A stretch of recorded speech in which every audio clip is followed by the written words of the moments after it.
అందం, ఆరోగ్యం, ఆత్మవిశ్వాసం అనూస్తో సాధ్యం. ట్రాన్స్ఫర్మేషన్ సర్వీసెస్ పైన ఫ్లాట్ 50% డిస్కౌంట్. అనూస్ సిన్స్ 1982. ఎండాకాలం మనం ఏవో ఒక రకాల చల్లటి పదార్థాలు తినాలని భావిస్తాం. మొన్న సుగంధి పాలు చేసుకున్నాం, బాదం పాలు చేసాం. అలాగే ఏంటంటే ఫ్రూట్ సాలెడ్ ఒకటి బాగా విరివిగా చేసుకుంటారు ఎండాకాలం. కస్టర్డ్ పౌడర్తో చేసుకునేది ఒక వెరైటీ అయితే, వితౌట్ కస్టర్డ్ ఒట్టి ఫ్రూట్స్ తోటి చేసుకునేది ఇంకో రకం. ఐస్ క్రీమ్తో చేసుకునే రకం కూడా చేసుకోవచ్చు.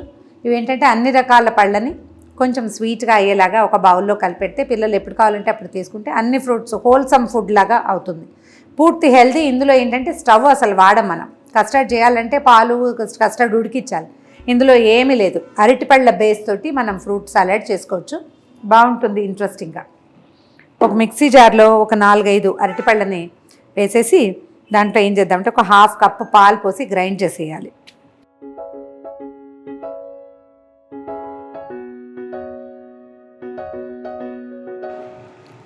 అరకప్పు పాలు పోసి దీన్ని గ్రైండ్ చేసేద్దాం. అరటిపళ్ళ గుజ్జుని ఓ బౌల్లో పోసేసుకోండి. ఏదైనా పెద్ద బౌల్లో చేసుకుంటే బాగుంటుంది. దీంట్లో మనం కట్ చేసి పెట్టుకున్న ద్రాక్ష పళ్ళు 1/2 కట్ చేసాం. ఇవి తర్వాత అన్నీ ఒక పావు కప్పు లెక్క పెట్టుకుంటే సరిపోతుంది. బ్లాక్ గ్రేప్స్, తర్వాత దానిమ్మ గింజలు,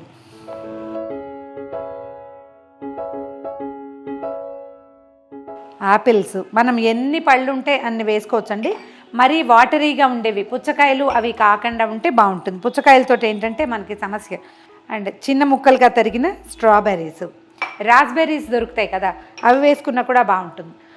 మన దగ్గర ఈ బ్లూబెర్రీస్ లాంటివి ఏమైనా డ్రై ఫ్రూట్స్ కనుక ఉంటే అవి కూడా వేసుకోవచ్చు. తర్వాత ఏమో కివీ ఫ్రూట్ చిన్న ముక్కలుగా కట్ చేసాము. ఇది ఏ ఫ్రూట్స్ ఉంటే ఆ ఫ్రూట్స్ వేసుకోవచ్చు. ఇంకా అదంతా మన ఇష్టమేనమాట. కాకపోతే పుచ్చకాయలు మాత్రం అలాంటివి వాటరీగా ఉండేవద్దు. ఈ దంచి పెట్టినటువంటి బాదం పప్పు ముక్కలు మనం ఇందులో మన వాల్నట్స్ లాంటివి వేసుకోవచ్చు, తర్వాత పిస్తాలు లాంటివి వేసుకోవచ్చు, ఏవైనా. తర్వాత ఏమో ముందుగానే నానబెట్టి పెట్టుకున్న సాఫ్రాన్ మిల్క్, కొంచెం few drops vanilla essence. Vanilla దొరికితే కనుక దాన్ని ఇది వేసుకుంటే ఎక్స్ట్రాక్ట్ చేస్తే చాలా బాగుంటుందండి. తర్వాత ఒక 1/2 కప్పు తేనె. మనం షుగర్ వేయట్లేదు చూడండి. పంచదార వేసేసరికల్లా ఇందులో నుంచి మనం హెల్త్ని కొంచెం తగ్గించిన భావన వస్తుంది. మొత్తం ఒకసారి కలిపేయండి.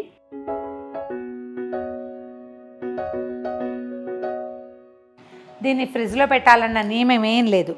మనం ఇలాగూ సర్వ్ చేసుకోవచ్చు, లేదా ఫ్రిడ్జ్లో పెట్టి చిల్డ్గా చల్లగా కూడా సర్వ్ చేసుకోవచ్చు. Without custard, without chilling, custard powder లేకుండానే మనం ఈ పదార్థాన్ని చేసేసుకున్నాం. ఫ్రూట్ సాలెడ్ రెడీగా ఉంది. చూడండి, టేస్ట్ చేద్దాము. మన టేస్ట్ని అనుసరించి ఇంకొంచెం తేనె పెంచుకోవచ్చు. నేను తేనె వేసాను. ఇది కాకపోతే మనకి ఖర్జూరపు పాకం ఇప్పుడు బాగా కనిపిస్తుంది.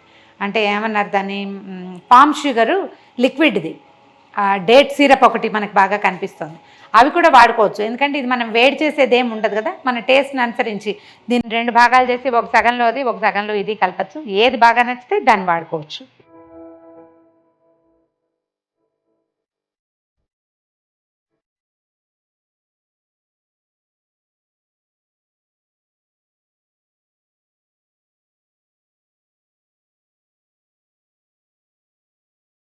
ఎలా వచ్చిందో టేస్ట్ చూద్దాం ఒకసారి. బ్రహ్మాండంగా ఉంది. ఇంకా ఏమి చేయక్కర్లేదు. తేనె కూడా బాగా సరిపోయింది. ఇందులో బాదం పప్పులు, వాల్నట్స్, పిస్తా పప్పులు ఏవి కావాలంటే అవి వేసుకోవచ్చండి. మన ఇంట్లో ఉన్న ప్రెజెన్స్ని బట్టి వస్తువు ఉంటే ఏవైనా వాడుకోవచ్చు. ఈ వీడియో కనుక మీకు నచ్చినట్లయితే లైక్ చేయండి, షేర్ చేయండి. మరిన్ని ఇంట్రెస్టింగ్ వీడియోల కోసం సుమన్ టీవీకి సబ్స్క్రైబ్ చేసుకోండి.